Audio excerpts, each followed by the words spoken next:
Buenas tardes. Con todo nuevamente en las capacitaciones sobre en los temas de ginecobstetricia.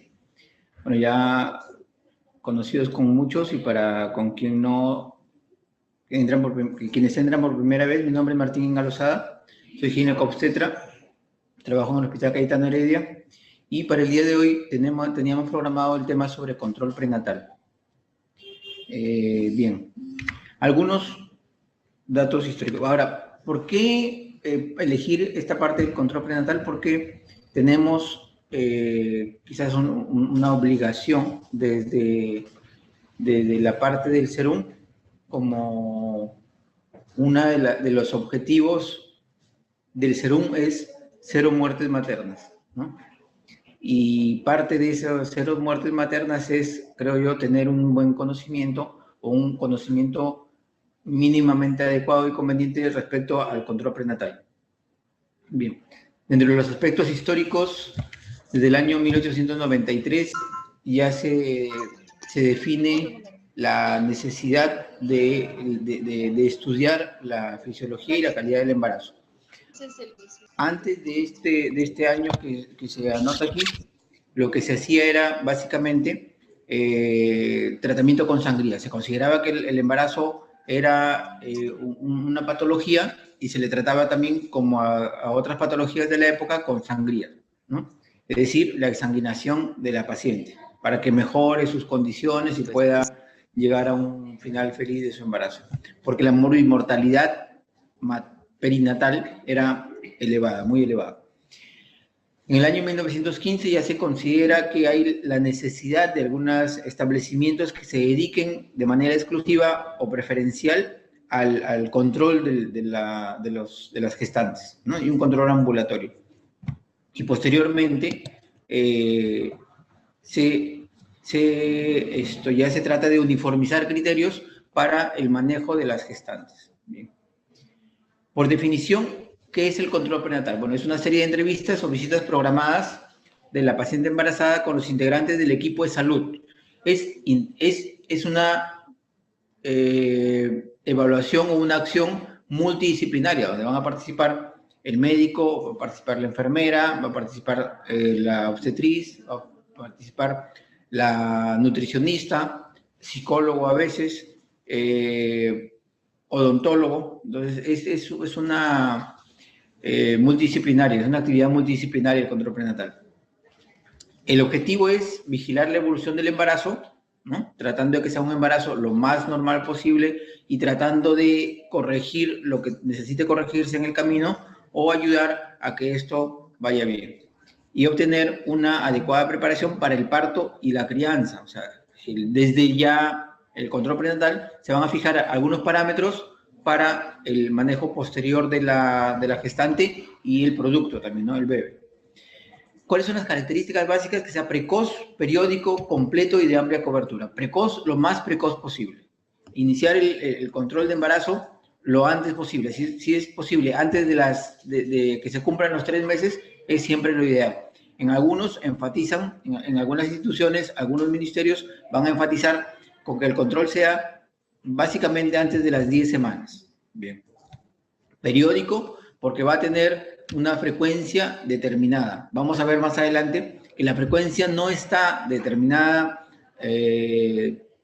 y ya con algunos parámetros definidos universalmente. Van a modificarse según la necesidad y en muchos casos según el Ministerio de Salud de cada país. Pero básicamente, bueno, hay algunos criterios para tener en cuenta. Completo, que abarque y que trate de tener todo el ámbito de la paciente gestante. Es decir, el embarazo, la preparación para el parto, que esté bien de la salud de la paciente, y una amplia cobertura que permita que la paciente pueda ser atendida en varios establecimientos, ¿no? Y que tenga cobertura de toda la población, ¿no? Básicamente, también eso. El principal objetivo de los cuidados prenatales es conseguir un embarazo de evolución normal, que culmine con una madre y un recién nacido sano. Siempre el propósito en la obstetricia, como parte de la ginecobstetricia, en el control prenatal es tener a la mamá y al bebé en buenas condiciones al final del embarazo, ¿no? Y un embarazo que termine dentro del tiempo que debería terminar. Y lo ideal es, dice, que los cuidados prenatales se inicien antes de la concepción. Eso sería, digamos, lo ideal, como se menciona ahí, ¿no? Es decir, que desde antes del embarazo ya la paciente acuda a controles para que se prepare adecuadamente para un embarazo programado.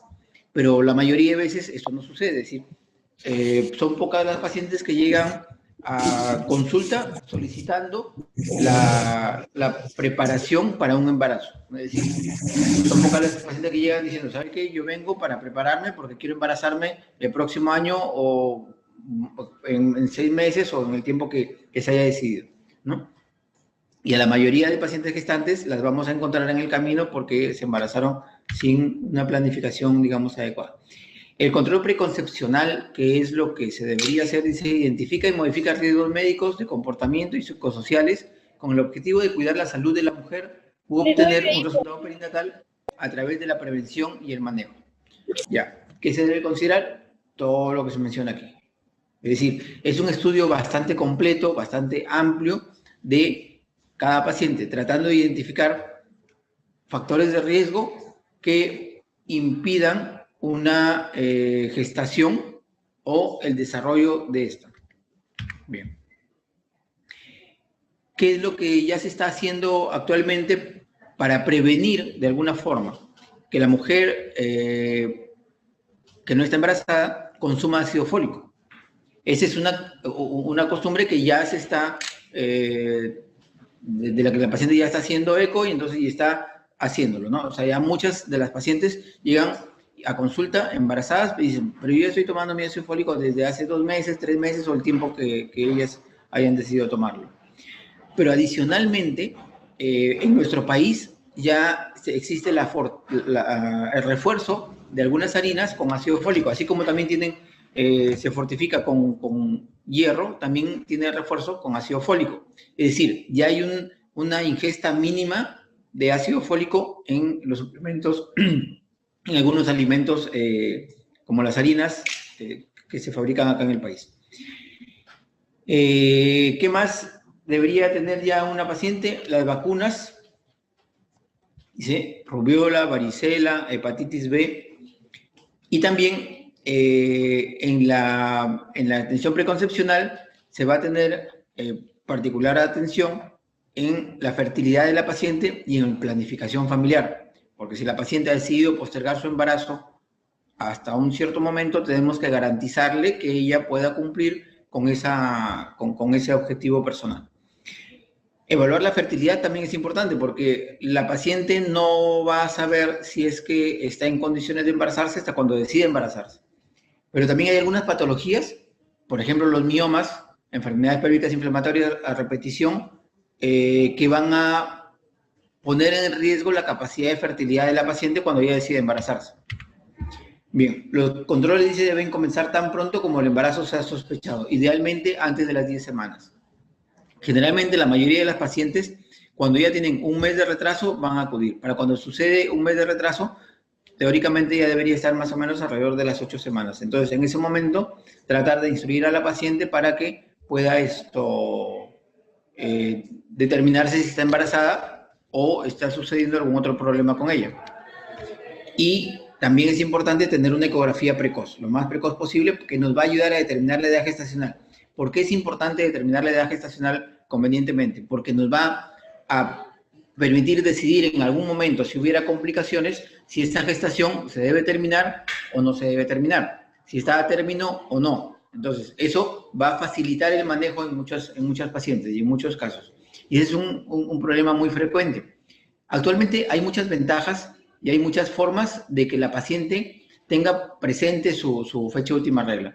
El teléfono celular, se pueden conseguir aplicaciones donde la paciente puede anotar su fecha de última regla, puede ver días fértiles, días no fértiles y tener un registro donde va a estar anotada la fecha de última regla y eso nos va a facilitar el cálculo de la edad gestacional. que lo podemos complementar adecuadamente con una ecografía temprana, es decir, una ecografía antes de que se completen los 3 meses. Por esto es importante, en mi opinión, que, por ejemplo, médicos serumistas, médicos residentes de primer año, médicos de medicina familiar, tengan un manejo mínimo y básico suficiente de ecografía, ¿ya? Que sí se puede y no es muy complicado.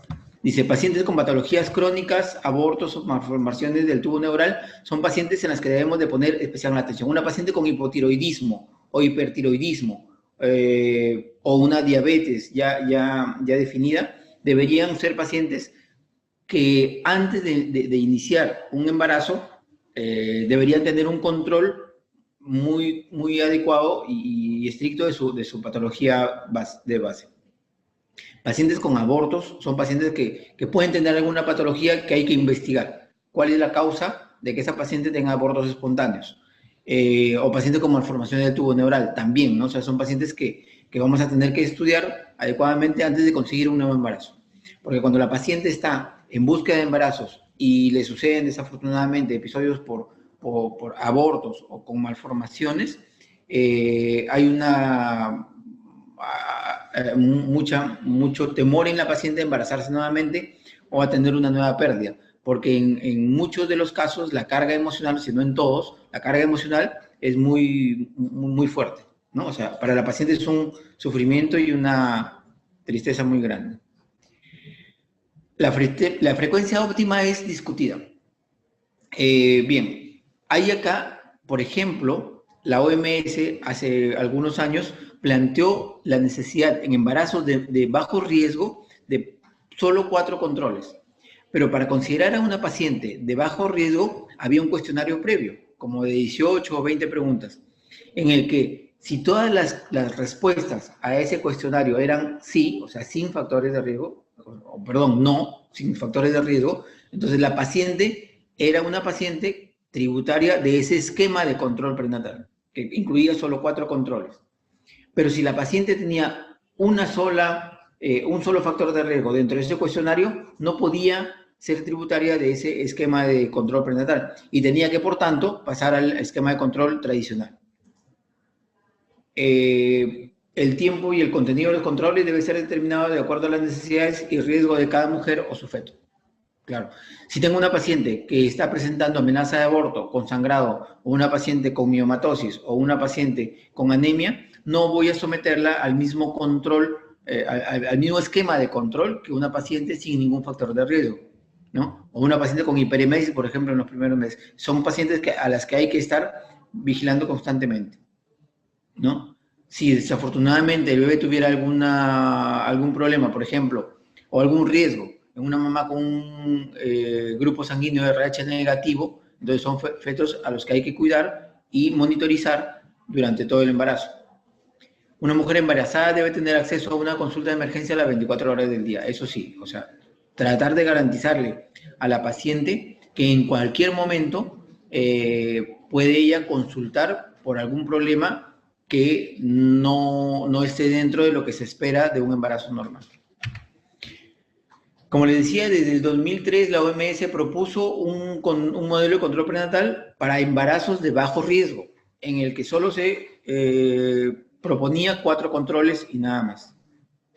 Ahora, los objetivos del control prenatal, dice, son evaluar el estado de salud de la madre y el feto, establecer edad gestacional, evaluar posibles riesgos y corregirlos, planificar controles prenatales, indicar ácido fólico lo antes posible para prevención de efectos del tubo neural.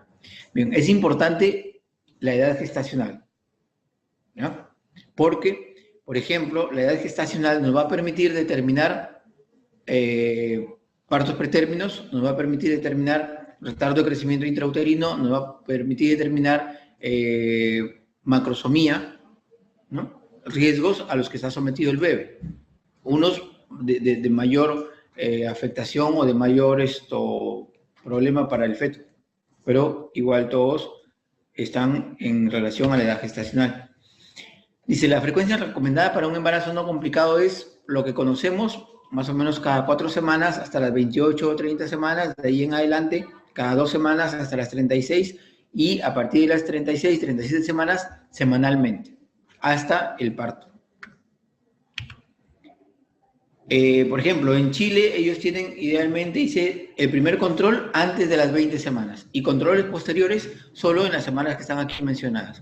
Ya no tienen más controles, pero tienen todo un esquema y algunas, por ejemplo, ecografía prenatal, genética, ecografía morfológica, que son las que se van a hacer antes de las 20 semanas. Si todo está dentro de lo normal, se someten a este esquema. Si no, ellos ya tienen también otro esquema que es para pacientes con riesgos. Acá nosotros, ¿qué es lo que hacemos? Todas las gestantes, controles cada 4 semanas hasta las 30 semanas y de ahí en adelante cada 2 semanas hasta las 36 o 37 y hasta el final semanalmente a partir de esa semana, 36 o 37. En el primer control es muy importante porque vamos a captar a la paciente y vamos a tratar de, a partir de ahí, vigilar toda la evolución de su embarazo. Uno de los puntos importantes, índice de masa corporal. En el primer control, peso, talla, presión arterial, nos van a servir para hacer el seguimiento de esa paciente desde ahí, desde su primer control. Porque ya desde acá la vamos a clasificar y vamos a vigilar su incremento de peso. Y debemos de cuidar su incremento de peso durante el embarazo. Bien. En el primer control también se van a solicitar algunos exámenes de laboratorio, muy importantes, porque van a permitir determinar algunas patologías o estado de salud de la paciente, ¿no? Anemia, si sale un VDRL positivo, darle tratamiento, si sale, digamos, glucosa dentro de valores anormales, descartar alguna patología de diabetes gestacional, por ejemplo. Dice, impartir educación acerca de un embarazo saludable. Darle a la paciente toda la información posible y tratar de orientarla en que seleccione una información adecuada. Ahora, con toda la información que tenemos en Internet disponible, puede haber, y hay de hecho información que es muy, muy buena, muy dirigida y concisa, pero también hay información muy dispersa y que tergiversa, o que simplemente son a partir de la experiencia de quien está brindando esa información. No es la experiencia general ni la experiencia que una paciente debe compartir para todo el grupo de gestantes. Para determinar la edad gestacional, ¿qué es lo que tenemos actualmente? Tenemos, por ejemplo, el gestograma, que va cayendo un poco en desuso. Hay quienes lo defienden, bueno, tienen sus criterios. Y la tecnología nos permite usar algunas apps. Por ejemplo, esta app, QX Calculate, va también a permitir tener calcular la edad gestacional. Tiene para calcular por fecha de última regla, por ecografías y nos da fecha probable de parto, control de término de primer trimestre. Nos da información suficiente para poder determinar la edad gestacional y para hacer un seguimiento de la paciente también. ¿Ya? Bien, en la historia clínica, ¿qué vamos a evaluar? El estado de salud actual y detectar la existencia de posibles factores de riesgo, ¿no? Con preguntas de la paciente. Por ejemplo, ¿cuántos hijos tiene? Si ha tenido pérdidas, embarazos previos que hayan terminado en cesárea, si hay alguna patología, si en la familia hay alguna patología, ¿no? Pacientes con antecedente familiar de hipotiroidismo tienen la probabilidad de desarrollar hipotiroidismo durante el embarazo. Antecedentes de riesgo de embarazos previos, partos prematuros, restricción de crecimiento, enfermedades hipertensivas, son patologías que se pueden repetir en embarazos posteriores. Entonces, tenerlo como dato es muy importante para hacer un seguimiento y quizás son pacientes que vayan a tener un esquema de control diferente al resto, ¿no? Que lo vamos a evaluar según el antecedente propio de cada paciente. Nuevamente, determinar la edad gestacional y tener una ecografía precoz. Es muy importante, cuando se hace una ecografía precoz, anotar la fecha de última regla o determinar la edad gestacional según la ecografía que se está haciendo en ese momento y anotarlo como parte de los datos dentro del informe ecográfico. Posteriormente, eso nos va a ayudar a calcular, por ejemplo, para descartar un retardo de crecimiento fetal, el percentil de peso del feto según la edad gestacional calculada desde el inicio. ¿Ya? Enfermedades crónicas preexistentes pacientes que ya tienen hipotiroidismo, ya tienen hipertiroidismo, ya tienen diabetes o tienen alguna patología, lupus, por ejemplo, o artritis. Son pacientes que deben ser sometidas a una evaluación por el especialista encargado de su patología junto con el inicio de sus controles prenatales. Hábitos de riesgo, tabaquismo, alcohol, drogas, entre otros, ¿no? Son hábitos que pueden poner en riesgo la gestación por algunas complicaciones que se pueden presentar debido a ellos. Antecedentes familiares de diabetes, de hipertensión, restricción de crecimiento en la línea materna, familiares por la línea materna que hayan tenido este tipo de problemas, pueden también ser, considerarse como un grupo especial de pacientes a los que hay que tener cuidado porque eso se puede repetir de todas maneras. Historia familiar de malformaciones o enfermedades genéticas también. En el examen físico, ¿qué es lo que vamos a cuidar en la paciente? Peso, talla, presión arterial. El peso en cada control y la presión arterial también. Por ejemplo, una paciente que inicia con un determinado peso, en el primer trimestre es frecuente la hiperemesis, ¿no? La modificación de un 5% de su peso en disminución, ¿no? Disminución del 5% del peso de la paciente es un criterio para hospitalizar, por ejemplo. Entonces, debemos de tener presente y debemos de saber siempre el peso de la paciente para poder corroborar ese dato de disminución del peso.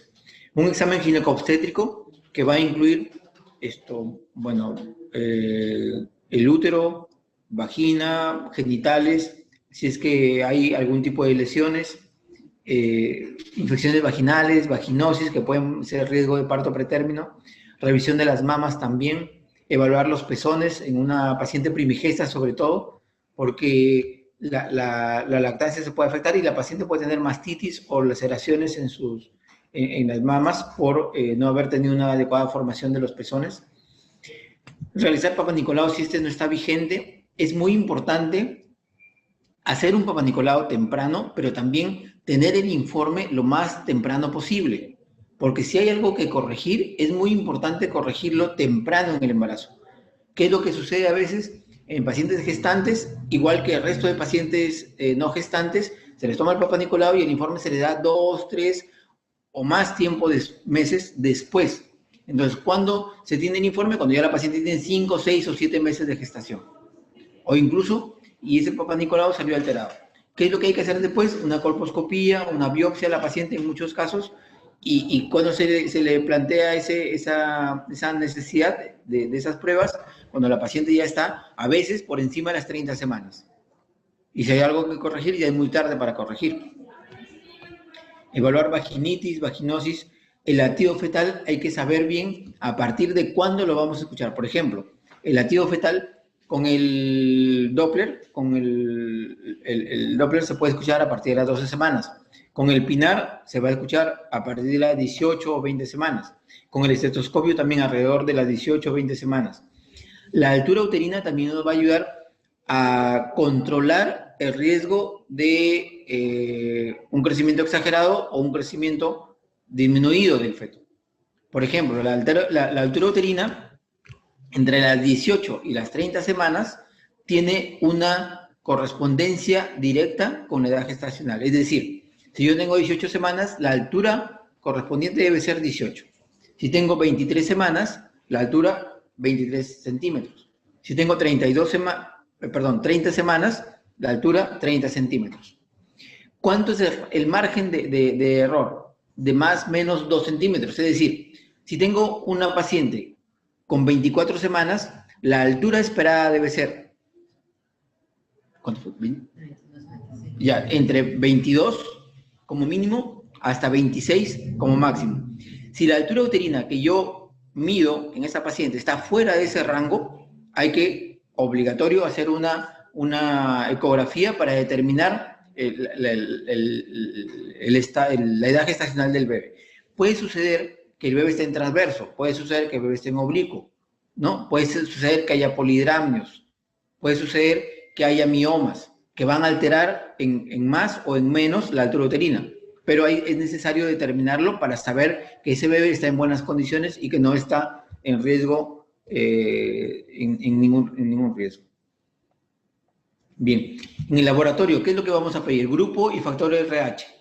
Es muy importante determinar el factor RH porque el factor RH es el que va a determinar o que es el que va a causar problemas durante la gestación.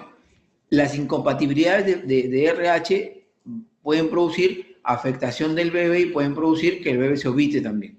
Las incompatibilidades del grupo ABO van a producir problemas con el bebé cuando el bebé ya nace, después. O sea, no es muy urgente durante el embarazo, pero sí el RH durante el embarazo es necesario. Y si ya sabemos que la paciente es un RH negativo, dentro de en su primer control debemos incluir un test de Coombs indirecto, ¿no? Para saber cuál es el estado de sensibilidad de esa paciente. En el hemograma, ¿qué vamos a evaluar en el hemograma?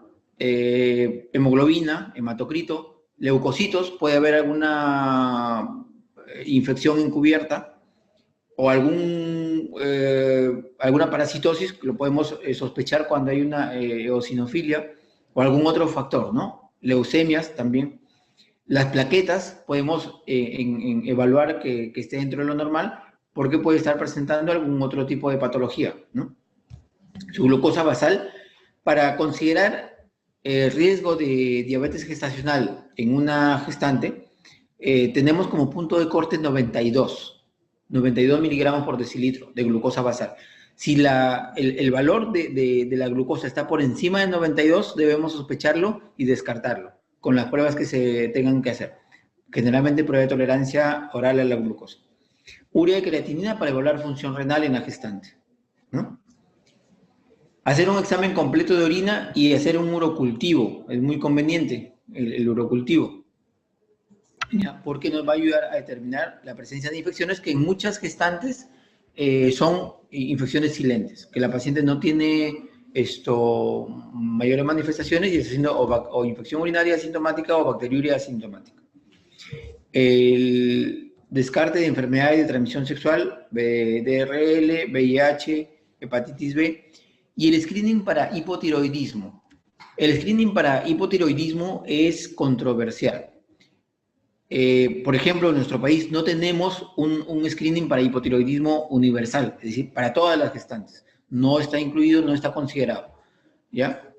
Países como Chile, por ejemplo, sí consideran y sí hacen un screening universal para hipotiroidismo, ¿no?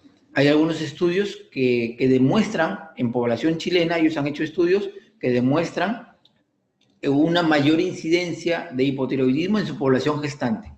Actualmente aquí en el hospital estoy desarrollando un protocolo para esa patología. Vamos a ver qué encontremos. Si encontramos algo, lo divulgaremos también. En la segunda mitad del embarazo, ¿qué hay que considerar? Más o menos a partir de las 28 semanas, ya en hemograma nuevamente, hay que repetir un hemograma, repetir BDRL, repetir glucosa, básicamente hemograma y glucosa. No en BDRL, bueno, también, pero no es de lo más importante. Y repetir el Coombs indirecto, pero en pacientes que sean RH negativos y que acá también en esta edad gestacional, la aplicación de la vacuna, 250 microgramos, y bueno, eso como. Dentro de la ecografía, vamos a tener dos momentos de ecografía. La ecografía genética, que es la que se hace entre las 11 semanas y las 14 semanas, ¿no? Que evaluamos básicamente hueso nasal, translucencia nucal, ductus venoso, ¿no? Y eso nos va a permitir tener una idea aproximada de riesgo de aneuploidías o un valor, o un riesgo normal incrementado a un riesgo normal de aneuploidías en los fetos. Y la evaluación de arterias uterinas para descartar el riesgo de preeclampsia o de retardo de crecimiento intrauterino. Bien. Con la ecografía entre 20 y 24 semanas, la ecografía morfológica, idealmente dice alrededor de las 22 semanas, que nos va a permitir evaluar malformaciones fetales. También considerar la longitud de cervix como un factor de riesgo para amenaza de parto pretérmino. Igual que en la ecografía genética, evaluación Doppler de arterias uterinas, ¿no? Bien. En los controles, ¿qué vamos a buscar en cada control posterior? Porque en el primer control prenatal vamos a descartar todo ese grupo de patologías, pero en los controles siguientes vamos a tratar de que todo esté dentro de lo normal. ¿Y en qué debemos de fijarnos? Bienestar fetal, movimientos fetales. Va a haber un momento en que la mamá ya perciba movimientos, generalmente entre las 18 o 20 semanas, ¿no? Si es multi, 18, si es primi, alrededor de las 20. Y de ahí en adelante, la mamá va a poder identificar un cierto patrón de movimiento de su bebé. Es decir, ella va a poder saber en qué momentos el bebé se mueve y en qué momentos descansa, ¿no? Que se mueve a la hora de la novela, que se mueve a la hora que llega el papá, que se mueve a la hora que ella sale del trabajo, va a poder identificar ciertos momentos en los que... ¿Por qué? Es importante tener conocimiento o que la mamá identifique ese patrón de movimiento, porque cuando hay algún riesgo en el feto, lo primero que va a hacer el feto es disminuir su movilidad, ¿no? Y si la mamá identifica un cierto patrón de movimiento en el bebé, va a poder identificar cuando el bebé esté alterando o afectándose en su patrón de movimiento. Bien, dice, buscar signos y síntomas de preeclampsia.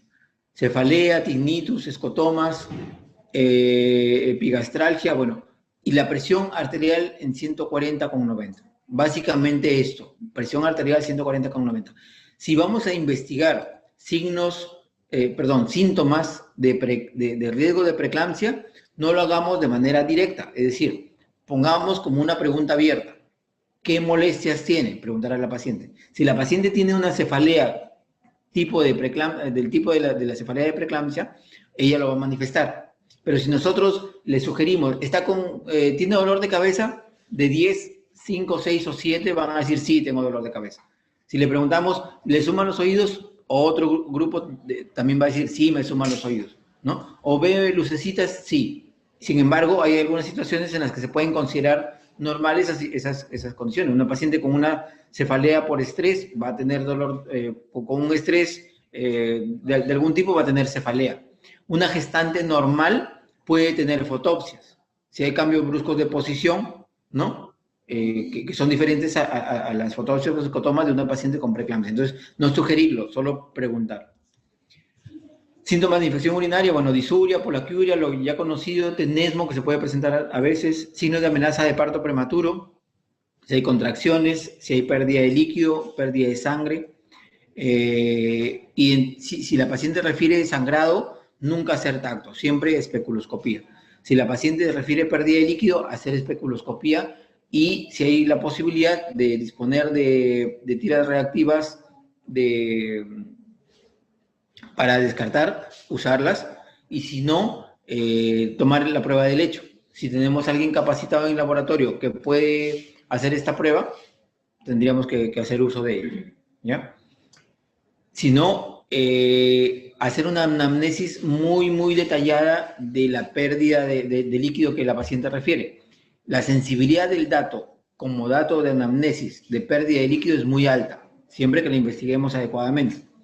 Signo de colestasis intrahepática del embarazo. Es una patología que en nuestra población está incrementándose, ¿no? Y hay que descartarla siempre. Y hay que tenerla en cuenta si es que la paciente refiere molestias de ese tipo. Generalmente empieza con un prurito generalizado, ¿no? Que no calma y no va mejorando. Y que luego queda como un prurito palmoplantar de predominio nocturno, ¿ya? Que hay que diferenciarlo un poco también de las molestias que a veces la paciente tiene cuando está produciéndose la distensión por incremento de la edad gestacional, ¿no? Una distensión abdominal que va a producir a veces escozor en la zona abdominal nomás. ¿Qué vacunas se recomiendan durante una gestación? La ACOG y el CDC recomiendan entre las 27 y las 36 semanas, o sea, ya al final del segundo trimestre, la vacuna para influenza, la vacuna antitetánica. También incluyen difteria y tosferina, ¿no? También algunos están incluyendo eso. Y también otros incluyen para hepatitis B. Identificar depresión durante el embarazo, especialmente en pacientes con antecedentes de patología psiquiátrica, pacientes que ya tienen el antecedente, son pacientes en los que hay que tener más cuidado y siempre una evaluación convenientemente con el psiquiatra antes de decidir algo con estas pacientes. Respecto al consejo nutricional, en el primer trimestre, la nutrición de la paciente va a depender mucho de lo que tolere y de lo que le apetezca. Es decir, muchas pacientes en el primer trimestre tienen hiperemesis o emesis gravídica. Entonces, no todo lo toleran. La percepción olfatoria es muy alta, muy sensible, y a veces algunos olores y también al ingerirlo, algunos sabores, no lo toleran y le va a provocar el vómito, ¿no? Eh, y en muchos casos, lo que conocemos como antojos es simplemente algo que le apetece, ¿no? Algunas teorías relacionadas con la hiperemesis gravídica mencionan que esto de que la paciente tenga antojos y que coma lo que le apetezca está asociado a lo que su organismo identifica como necesidades. Es decir, si tiene falta de vitaminas en su organismo le va a pedir esto, como cuando uno está deshidratado, ¿no? Está deshidratado, lo que quieres es tomar líquidos, y líquido con electrolitos, el suero, el suero salino que se toma para cuando uno está deshidratado, mientras está deshidratado te parece riquísimo. Una vez que te hidrataste, ya no lo necesitas, porque el sabor también es muy desagradable. Y para los niños, ¿no? También los niños se da eso. Usar el índice de masa corporal para calcular la ganancia de peso apropiada. A grosso modo, durante un embarazo una mujer debe incrementar en promedio 10 kilos de peso, que va a depender, luego lo vamos a ver en una tabla, el índice de masa corporal con el que ella está iniciando su embarazo. ¿Ya? En las pacientes con obesidad o sobrepeso, igual, alimentación saludable y actividad física. ¿Ya? Y, si fuera posible, el manejo con nutricionista, ¿no? Para poder conseguir en la paciente una alimentación adecuada sin perjudicar ya el peso que está afectado. En las embarazadas de peso normal, una ingesta calórica de 25 a 35 por kilo de peso y, bueno, agregar 100 a 200 calorías durante el embarazo. Que esta necesidad calórica va a incrementarse si la paciente tiene, por ejemplo, en vez de un embarazo simple, un embarazo gemelar o un embarazo múltiple, más de 2, ¿no? Entonces, eso se va a afectar según las necesidades de la paciente. Acá, miren, cómo está empezando el índice de masa corporal previo, cuánto debe ganar según el índice de masa corporal con el que empieza, y bueno, la ganancia de peso entre el segundo y tercer trimestre. Eso también nos permite calcular, por ejemplo, un peso ponderal aproximado al final del embarazo. En gestantes con embarazo gemelar, bueno, se incrementa la necesidad calórica de la paciente. Recordar los suplementos de hierro, ácido fólico, calcio, magnesio y zinc. Es lo que contienen los multivitamínicos, cuando la dieta no es adecuada. Y que la mayoría, en forma particular, le damos siempre a las pacientes. Y muchas pacientes, sin necesidad de que se lo indiquen, ya lo están consumiendo, en muchos casos desde que empieza el embarazo, que no es necesario todavía tan temprano, ¿ya? Indicar siempre en la dieta consumo de proteínas, preferencialmente, bueno, carbohidratos, vitaminas, grasas, también en una manera balanceada. Y el consumo de pescado por lo menos una vez a la semana, ¿no? Evitar consumir leche no pasteurizada, quesos blandos, carne cruda o mal cocida y cualquier comida mal cocida. Les decía que la paciente en el primer trimestre tiene algunas preferencias por algunos alimentos. Cuando después del primer trimestre, alrededor de las 15 o en algunas hasta las 18 semanas, cede la hiperemesis o la emesis gravídica que la paciente presenta inicialmente, después despierta un apetito en ella muy grande, que si no se controla adecuadamente, es lo que lleva a un incremento exagerado en su peso con respecto al peso de inicio del embarazo. Entonces, eso hay que tener mucho cuidado. Y siempre ir controlando el peso. En promedio debería tener un incremento de más o menos 500 gramos por semana, medio kilo por semana. Los requerimientos, dice, son de 30 miligramos y la dieta corriente no supera los 15 para el hierro, ¿no? El hierro, dice, es el único nutriente cuyas necesidades no son cubiertas con una dieta normal. Entonces, hay que darle un suplemento adicional a la paciente. Las formas de hierro, hay fumarato, sulfato, hay, ¿qué más? El hierro polimaltosado, hay varias formas de presentación, ¿ya? Y que, bueno, se pueden usar a partir de las 16 semanas. ¿Por qué a partir de las 16 semanas? Porque en el segundo trimestre hay un incremento marcado del volumen sanguíneo a expensas del suelo, de la parte líquida. Entonces, puede haber una anemia dilucional en la gestante, ¿no? Entonces, por eso es importante reforzar el aporte de hierro para evitar esta anemia y los perjuicios que pueden provocar en el feto. Pacientes con antecedente de embarazo previo con defecto de tubo neural, ¿no? La dosis de ácido fólico debe ser de 4 miligramos por día, desde unos 3 meses antes del embarazo. El consumo de café, por lo menos 2 tazas máximo por día, ¿no? El exceso ha sido asociado con un aumento en la tasa de abortos. Bien, respecto a la educación. Las obstetrices tienen el programa de psicoprofilaxis que les va a ayudar a la paciente en cuanto a educación respecto al embarazo, cómo va a progresar, qué es lo que se espera del embarazo, identificar contracciones, tener una idea de cómo va a ser el trabajo de parto, cómo va a ser el puerperio también, qué cambios se están dando en ella, en su organismo, en el feto, y que son, hasta donde yo sé, a partir de las 30 semanas, y más o menos 6 controles o 6 sesiones que tienen ellas para el desarrollo de esta parte, ¿no? La psicoprofilaxis obstétrica. Con la paciente debe conversarse sobre un comportamiento saludable, ejercicio, dieta, evitar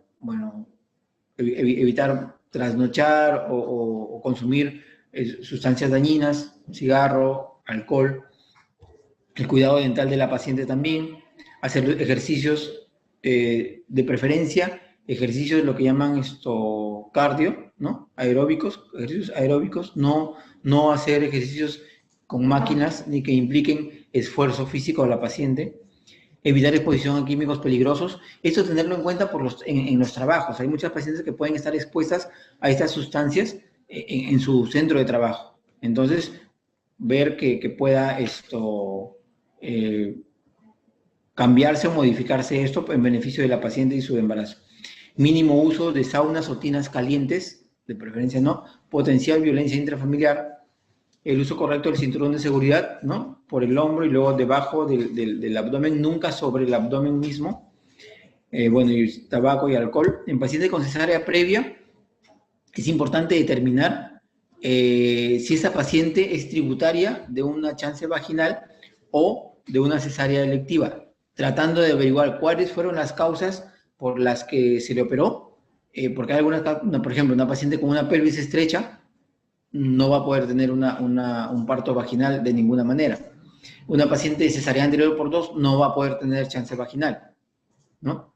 Y esto, identificarlo tempranamente, porque si usted es un médico que es serumista, está en un centro de salud, tiene que derivar a esa paciente, porque esa paciente se le puede complicar cuando ya empiece su trabajo de parto.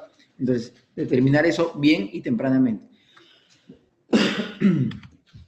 Informar beneficios de la lactancia materna y fomentar su práctica.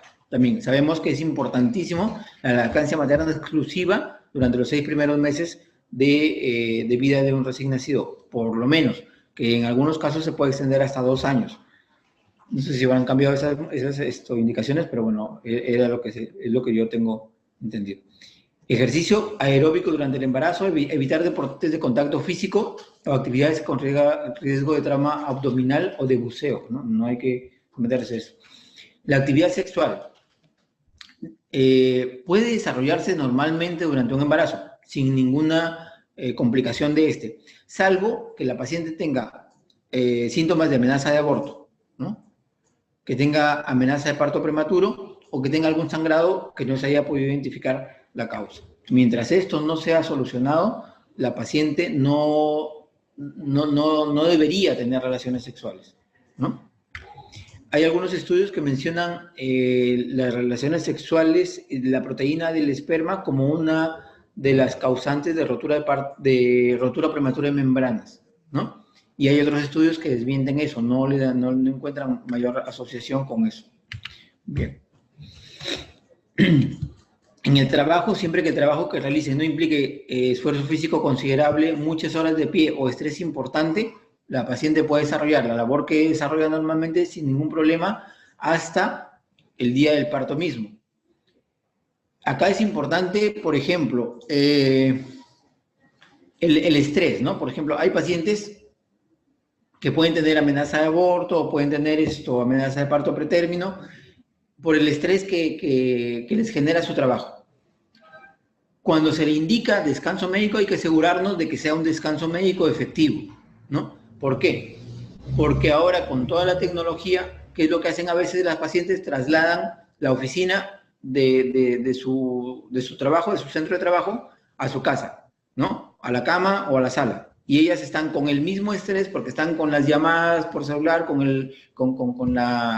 internet, con la computadora y haciendo todo. No, pero estoy en mi casa, pero estás haciendo todo lo que haces en tu trabajo. Entonces, no es un reposo efectivo. Entonces, hay que tener mucho cuidado con eso.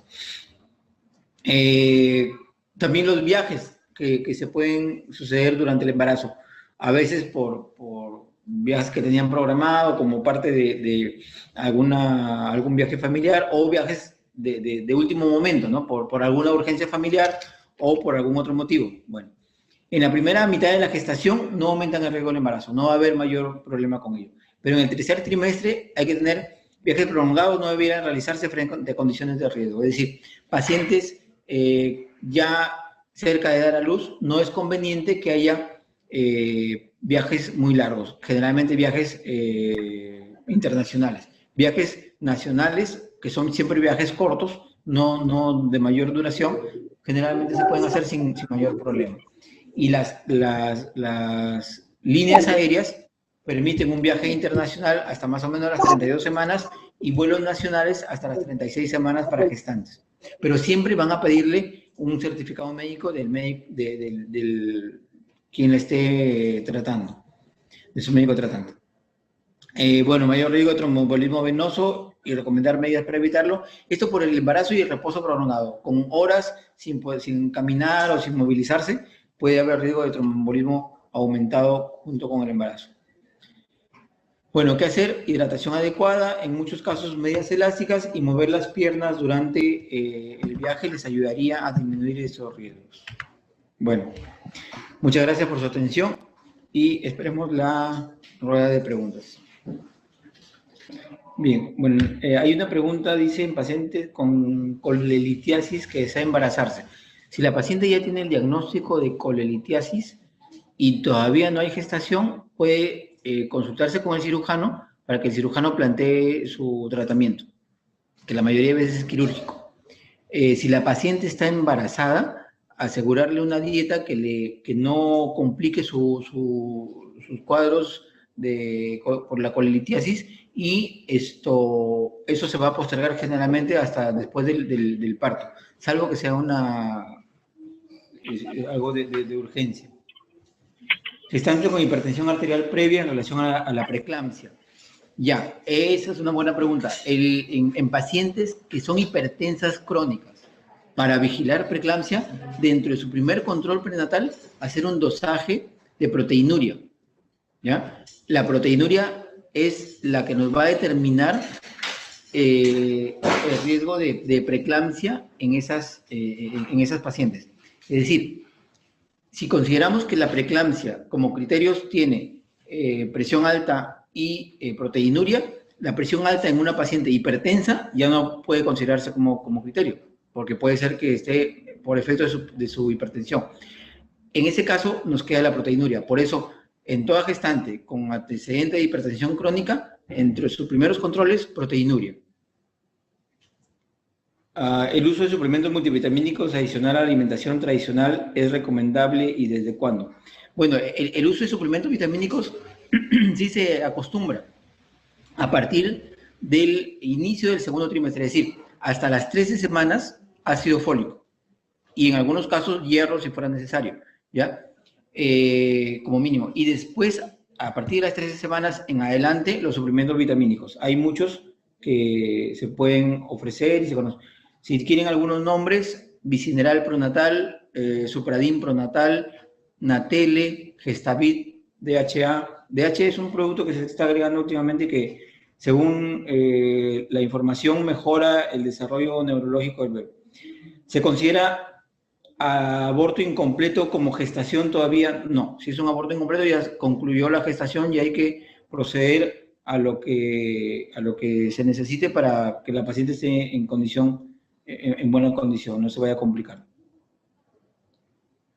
¿Cuál es el esquema con respecto a la vacuna en pacientes RH negativo? Bien, en pacientes con RH negativo tenemos dos momentos para vacunar. Si la paciente no está sensibilizada a administrar la vacuna a las 28 semanas.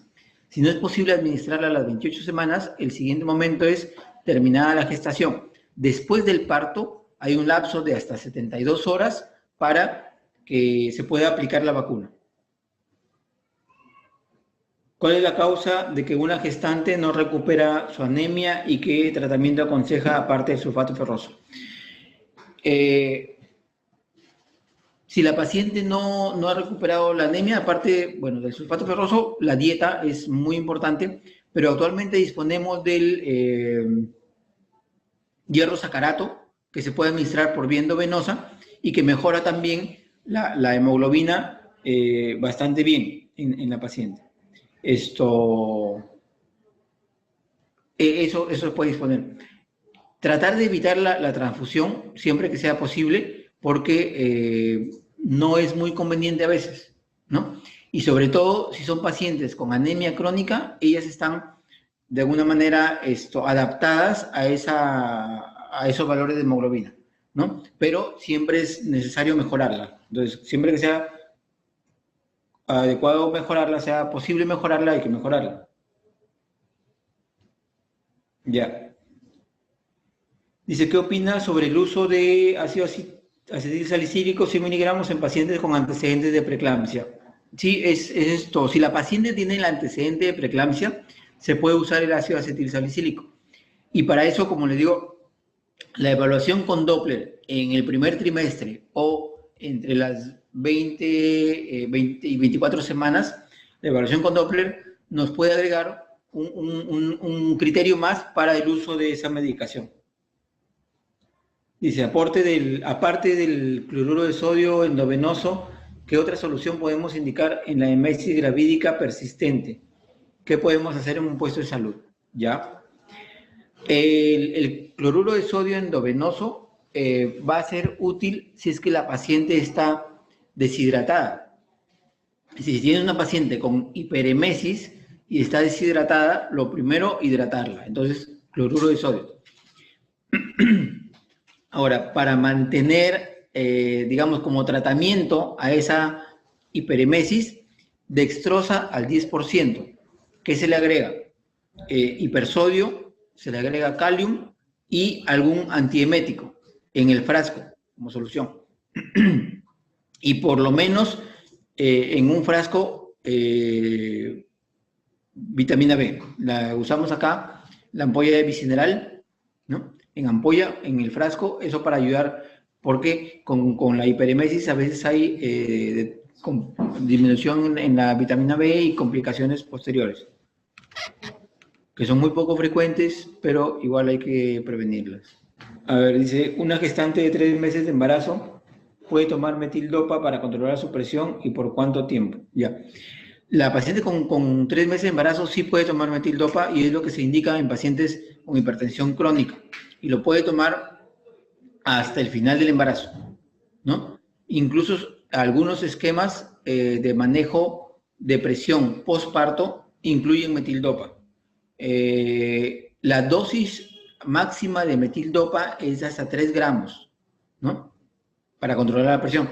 Ahora, como manejo, digamos, con un solo medicamento.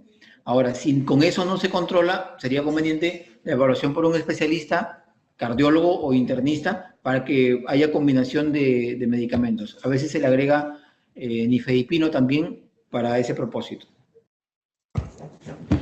Bien, parece que ya no hay más preguntas. Agradezco su atención, agradezco las preguntas. Ojalá que les sea útil. La presentación, están preguntando por ella, se va a enviar en PDF. Contáctense con la oficina del hospital, ¿ya? Y esto, van a tener acceso a ella. En la presentación también dejo mi correo, cualquier consulta para servirles en el momento que ustedes lo necesiten. Muchas gracias, hasta la próxima sesión. Dios mediante.